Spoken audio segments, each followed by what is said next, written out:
আপনাদেরকে গুজরাটের আহমেদাবাদের একটি চিলিং মার্ডার মিস্ট্রির গল্প বলবো।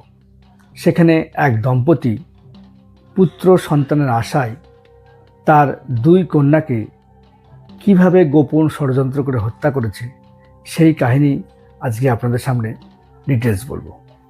দেখুন, রাতটা ছিল খুবই স্বাভাবিক। একটা পরিবারে যেমন সবাই হাসি ঠাট্টা করে, খাওয়া দাওয়া করে, তেমনই একটি সুন্দর রাত ছিল। ভাবনা প্রজাপতি স্বামী বাজার থেকে ধোসা ব্যাটার এনেছিল, পরিবারকে নিয়ে একসাথে বসে খাবে বলে।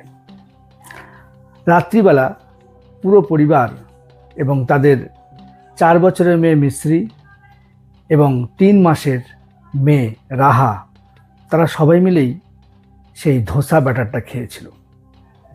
কিন্তু খাওয়ার কিছুক্ষণের মধ্যেই চারদিকে অন্ধকার নেমে আসে।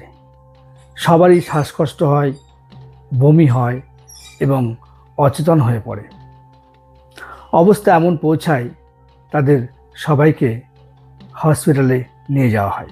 পর আসে ভয়ঙ্কর খবর, মিশ্রি এবং রাহা তাদের 2 মেয়েই মারা যায়। তখন ভাবনা এবং বিমল হসপিটালে বেডে মৃত্যুর সঙ্গে লড়াই করছে। প্রথম পুলিশ দোসা ব্যাটারকেই সন্দেহ করেছিল। পুলিশ সেই দোসা ব্যাটার যেখান থেকে এনেছিল বিমল, সেই কেতন পারেখের কাছে যায় তদন্ত করতে। কেতন পারেখ জানায় যে তিনি প্রতিদিন 100 থেকে 150 কেজি ধোসা ব্যাটার বিক্রি করেন। এরকম অভিযোগ কোনোদিন তার কাছে আসেনি। তারপরেই গল্পের মোড় পাল্টে যায়। আবিষ্কার হয় ভাবনার ডায়েরি। ভাবনার ডায়েরি থেকে জানা যায় ভাবনার খুব একটি পুত্র সন্তানের ইচ্ছা ছিল। এরপরেই চলে আসে টক্সিকোলজি রিপোর্ট। সেখানে একটি ভয়ঙ্কর সত্য আবিষ্কৃত হয়। মৃতদেহের দেহে পাওয়া গিয়েছে অ্যালুমিনিয়াম সালফাইড, যাকে আমরা ইঁদুর মারার বিষ বলি। বিমল 10 প্যাকেট অ্যালুমিনিয়াম সালফাইড এনেছিল।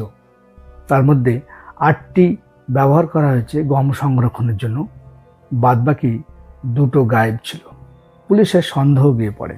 পুলিশ বুঝতে পারে এটি নিছক দুর্ঘটনা নয়, এটি একটি চিলিং হত্যাকাণ্ড।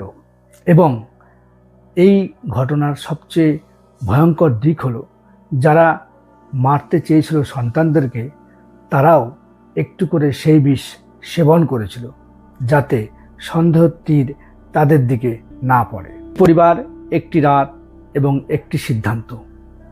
একটি বাবা মা কি করে পারে তার সন্তানদেরকে নিজে হাতে হত্যা করতে? এটা নিয়ে সারা ভারতবর্ষ তোলপাড়। তদন্ত চলছে, সত্যি সামনে আসবে। আমরা আশা করব দোষীরা কঠোর থেকে কঠোরতম শাস্তি পাক।